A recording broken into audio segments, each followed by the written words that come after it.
जय हिंद फ्रेंड्स।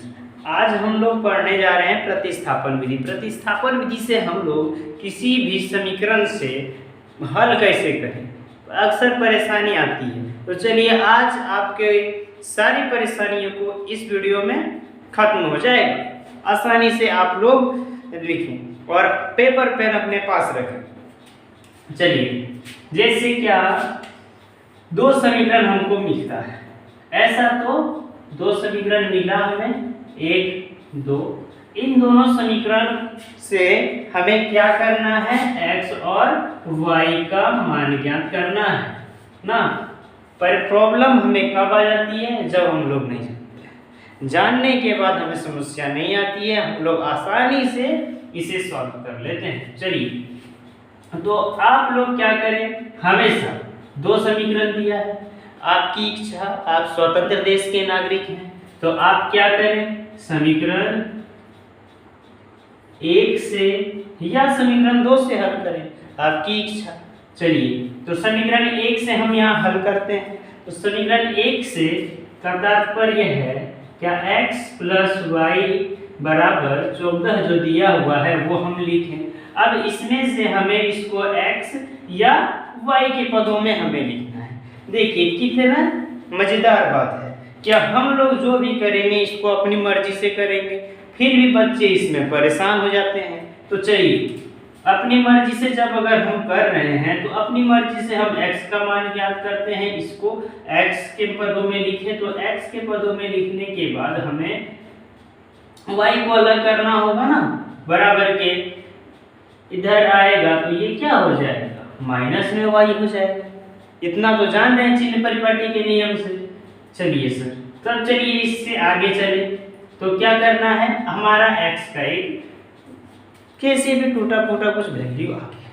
अब ये वैल्यू हम क्या करेंगे, समीकरण दो में बिठाएंगे, क्योंकि हम समीकरण एक से मान निकाल रहे हैं। आप इस पे ध्यान दीजिए, समीकरण एक से अगर हम मान ज्ञात करें तो समीकरण दो में बिठाना है, समीकरण दो से अगर हम मान ज्ञात निकालें तो वो मान हमें समीकरण एक में रखना है। तो समीकरण एक से हम ये मान x का निकालने हैं, तो ये x का मान समीकरण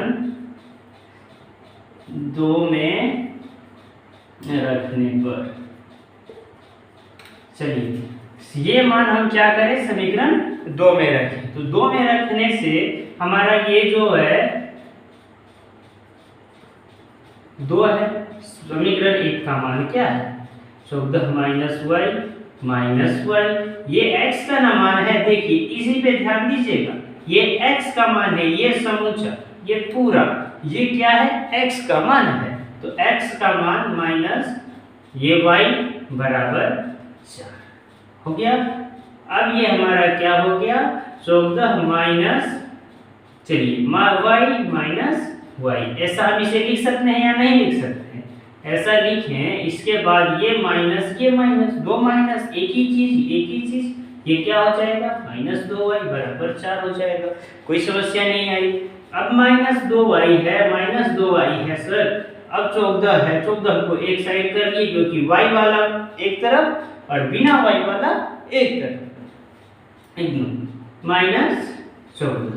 तो माइनस 2y बराबर क्या हो गया, माइनस 10 हो गया, y बराबर माइनस 10 बटे माइनस 2, ये 5 बार में कट गया, y बराबर 5 आ गया मान। अब क्या करें हम, y का मान तो आ गया, y का मान आ गया, तो y का मान हमें समीकरण दो से निकालने हैं ना। समीकरण दो से कर ज्ञात करे हैं, तो y का मान समीकरण एक में रखने देना है। क्या कर देना है, y का मान समीकरण एक में रखने पर, इतना तो कर सकते हैं, इसमें तो कोई समस्या नहीं है। बस इतना सा करें, y का मान समीकरण एक में रखें। समीकरण एक हमारा क्या है, समीकरण एक हमारा x प्लस वाई बराबर 14 है, x का मान, y का मान 5 है, y का मान 5 है, तब x का मान आ जाएगा, x का मान क्या आ गया, 9 आ गया। चलिए, बातों बातों में हम लोग एक प्रॉब्लम, एक समस्या आसानी से हल कर लिए। इसमें हमारा x और y का मान क्या आ गया, x का मान आ गया 9 और हलवाई का मान आ गया 5। कोई दिक्कत नहीं। चलिए अब हम लोग दूसरी समस्या को देखें। तो दूसरा प्रश्न, अगर हम आपको बोले कि ये प्रश्न आप खुद अपने से सॉल्व कर सकते हैं, अपने से बना सकते हैं, तो आप बोलिएगा सर आप ये क्या मजाक कर रहे हैं, सर आप आसान सवाल बना लिए और हमारे लिए आप मुश्किल सवाल छोड़ दिए। सर आप ऐसा सवाल बनाए थे, समीकरण आपको आसानी से मिल गया था और हमारे लिए आप ऐसा क्वेश्चन छोड़े कि हमें भिन्न में दे दिए। तो हम बोलेंगे बच्चों परेशान मत होइए, परेशान मत होइए, ये भिन्न में दिया है, भिन्न का जोड़ आप लोग जान रहे हैं, भिन्न का अगर जोड़ आप लोग जान रहे हैं तो आसानी से आप इसे हल कर सकते हैं।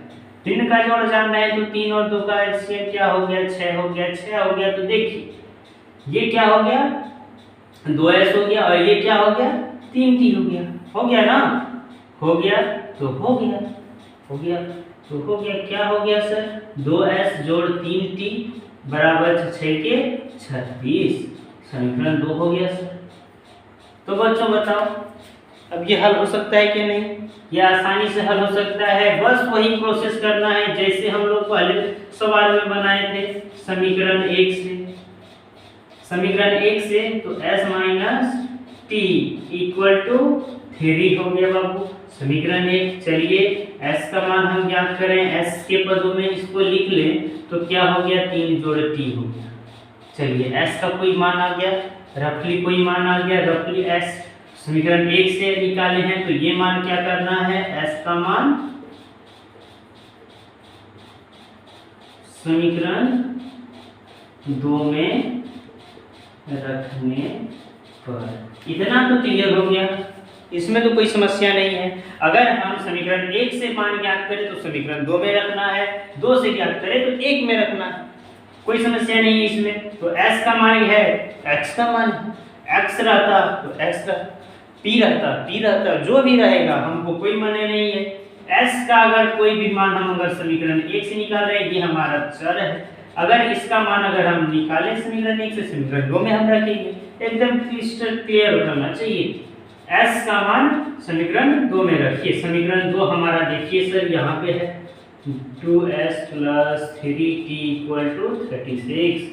चलिए अब हम इसे आगे लिखते हैं, s का मान सर 3 प्लस t है plus 3t equal to 36, 6 equal to 2t plus 3t equal to 36, 6 plus 5t equal to 36, 5t equal to 36 minus 6, 5t equal to 30, 5t equal to 30, तो t इक्वल टू 30/5। चिन्ह परिपाटी के नियम से गुणांक में है, ये जाएगा भाग में, भाग में जाएगा 6 होगा तो t का मान क्या हो जाएगा, 6 हो जाएगा। सर चलिए बातों बातों में हम लोग तो ये बनाना सीखें। अगर आप t का मान निकाल लिए तो सर आप समीकरण 1 में बिठा के s का मान नहीं निकाल पाइएगा। हाँ चलिए अगर आप निकाल लें तो आपके साथ हम भी निकालें। क्या, समीकरण t का मान समीकरण 1 में रखने पर कोई समस्या नहीं है। समीकरण 2 से s का मान ज्ञात कर लिए सर, और समीकरण 1 में t का मान निकालने से, तो t का मान निकाल रखने से क्या हो जाएगा, हमारा s का मान आ जाएगा। तो समीकरण 1 पहले आप आसानी से लिखें, आसानी से लिखें। t का मान आ गया है ना 6, इसमें तो कोई परेशानी नहीं है। t का मान अगर 6 आ गया है तो t की जगह पे 6 लिख देना है, t की जगह पे 6 लिख देना है, तो s का मान 9 आ गया। सर इतना आसान है? हाँ सर इतना ही आसान है। आप लोग आसानी से इसके सारे सवालों को हल कर सकते हैं।